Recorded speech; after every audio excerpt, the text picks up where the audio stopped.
नमस्कार मित्रांनो, तर आपण आज बैलगाडी आपली लवकर पाणी पाऊस असल्यामुळे आपलं लहान लेकर होतं म्हणून ते बैलगाडी आपण लवकर काढून दिली मित्रांनो.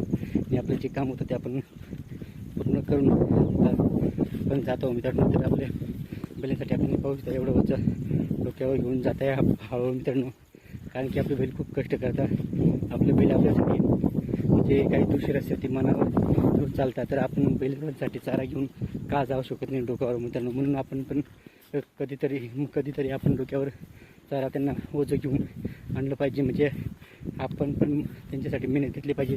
ते आपल्यासाठी भरपूर मेहनत घेतात, तर आपण पण त्याच्यासाठी चारा घेऊन जातो मित्रांनो. इथं खाऊ घातला होता, परंतु आज पाऊस रिमझिम सुरू असल्यामुळे त्यांना आपण बैलगाडामध्ये ठेवायला आपल्याला टाईम भेटला नाही चारा, म्हणून डोक्यावरती एक बोजा घेऊन जातो मित्रांनो. यावेळेला लाईक शेअर कमेंट करा, आमच्या चॅनल सबस्क्राईब करा. जय जवान.